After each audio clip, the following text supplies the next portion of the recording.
what's up viewers and subscribers, and for those who are watching Aspie Attitude for the first time, welcome to my 139th video upload on Aspie with Attitude. My name is David, I'm from Melbourne, Australia, have a speech impairment, I'm autistic and have Asperger's syndrome, and that's why I call myself an Aspie. Before I begin this video, first off, have you ever seen episode 115, which is called Autistics in Fiction #1. In this video, I had previously talked about Sam Gardner from a Netflix series called Atypical, and also Julia from Sesame Street, and never forget Rain Man. And please come and check out Autistics in Fiction #1 if you haven't seen it.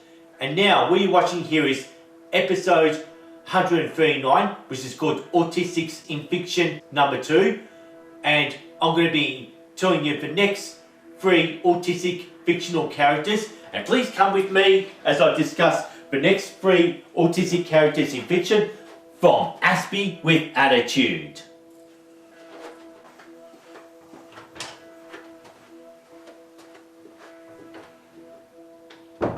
This is my first autistic in fiction that I would like to discuss for this video content from Aspie with Attitude. The fictional autistic character that I'm about to discuss is Sheldon Cooper, a character from a US TV sitcom called The Big Bang Theory, who happens to be played by Jim Parsons. I will not go into detail about the TV show since I'm going to have lots to talk about for my second fictional autistic character straight after Sheldon Cooper. As it happens, Sheldon Cooper is an Aspie. It's got nothing to do with his PM5544 test card t-shirt you would have seen him wear in a picture before. Nonetheless, in the show, he dresses up in graphic t-shirts associated with his obsessions on superheroes and characters from comic books, and he'll wear the graphic t-shirts over his long sleeve shirts. Because Sheldon is obsessed with superheroes and he likes to collect the merchandise, the superheroes memorabilia, and also he reads a lot of comic books. He also obtains high knowledge about the backstories and the trivia of most superhero characters that he knows from the back of his hand. Apart from his t-shirts and his love for comic characters and superheroes, he displays repetitive behaviour, which is going to be a bit hard for me to specify. And all you need to know is that Sheldon Cooper has routines. However it is, his routines are rigid. Sheldon would sit on the couch, sitting on the same spot, watching the BBC channel around about 5 o'clock every day. And that's the same routine that he will always stick with. And to finish this one off, Sheldon Cooper doesn't understand jokes or sarcasm, and he may at times literally take everything seriously. Well, anyway, it's going to be time for me to leave this room, because for my next fictional autistic character I'd like to discuss, it's going to be my #1 favourite, and it's going to take me more than 5 minutes to get through my next one out of the 3 that I'm going to be talking about in this video content from Aspie with Attitude.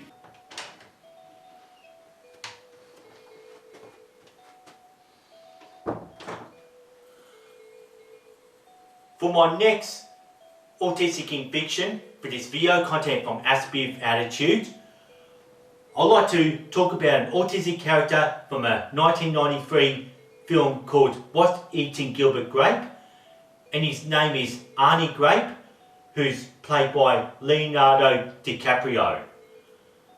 First off, all you need to know is this film is set in a small American rural town at Andorra in the US state in Iowa.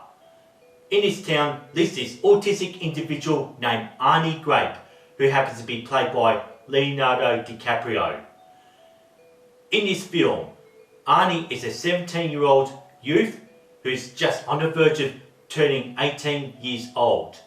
As it happens, he has a behaviour like a child roughly the age of 5, 6, 7 or 8. Arnie displays a large handful of autistic traits such as stimming, echolalia, and also he has repeat behaviour. And to explain Arnie's stimming, it is notable throughout a movie from his hand movements in order to express his emotions. For example, Arnie places his hands to his mouth when he's in uncomfortable situations. Most of the time when Arnie is stimming, he would often flap and twist his hands around. When Leonardo Di Caprio plays his role as an autistic character for What's Eating Gilbert Grape, Arnie's echolalia works its own magic. It's that Arnie would go to the extent to use repeated language, and it's in the film you'll learn that he has a speech impairment, lack of development in spoken language, and he lacks all the ability to control conversations with other people. Arnie's echolalia seems to be contributed from his repeat behaviour throughout this film. Arnie also seems to like to engage in dangerous high-risk activities, like he'll go climbing up this 15-metre high water tower in the centre of town, and it's often that he'll get all attention from the townspeople and the police. And there's one part in the film, he climbs the water tower, he'll just dangerously then go off the ladder with uncontrollable laughter, thinking this is just so amusing that he's really putting his life in absolute danger, especially in front of police presence.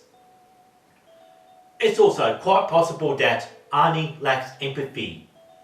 As it happens, if another person gets hurt or has an accident, he would often laugh hysterically, as if he thinks this is really funny, and he takes accidents as a laughing matter. And overall, despite that Arnie is 17 years old, he shows no independence. His mother can't look after him, since that his mother is dangerously overweight and she isn't capable of looking after herself since she's that fat. Well, instead, it's his two sisters and his older brother named Gilbert looks after him as his personal caretakers, and he is home educated and he's never been to school. And now, before I finish talking about Arnie, there's this one scene in the film when Gilbert is in a hurry to meet up with this woman to watch the sunset. And at that time, it's Gilbert's job to bath Arnie, to wash him up and to make sure he finishes his bath. So instead, while Gilbert was running late to meet up with this woman, he decides to leave Arnie behind the bath to take care of himself, since he's just about to turn 18. And Gilbert is out all night with this woman. It's the following early morning. He returns home after being out all night. He'll go to the bathroom. He'll find that Arnie is still sitting in the bath and that he sat in the bath all night full of water. And since that the water is horribly freezing, then Arnie develops the fear of being in the water. Well, it just turns out that Arnie is incapable to look after himself, and he is very highly dependent on his caretakers.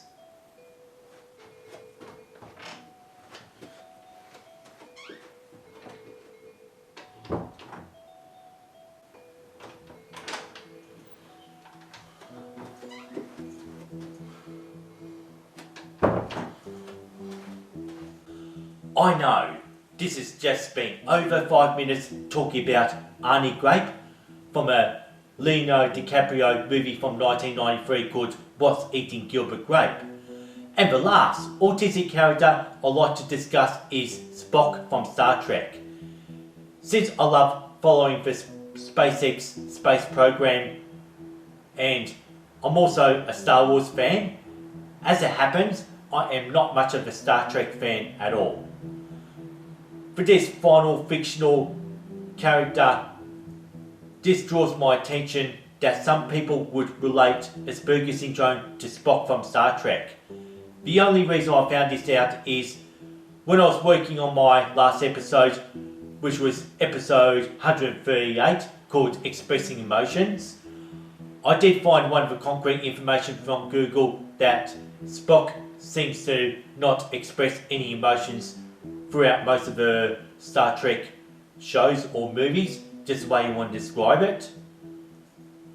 And however it is, the Star Trek franchise makes no mention of Spock being an Aspie, meant to be having Asperger's syndrome, or meant to be autistic.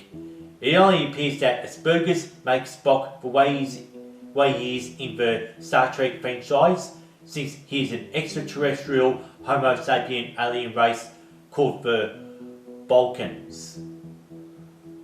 Well, it's quite possible that the franchise had used the Asperger's traits to characterise a different alien intelligence, making Spock one of the most unique characters from the Star Trek franchise. And please let me know in the comments down below if you would consider Spock as an autistic in fiction. And I think it's just time to go to the couch and sign off from Aspie with Attitude.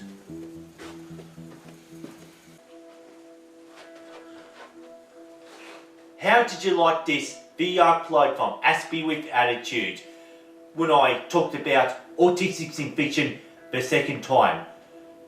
And this time covering Sheldon Cooper from Big Bang Theory, Arnie Grape from What's Eating Gilbert Grape, and also possibly Spock from Star Trek.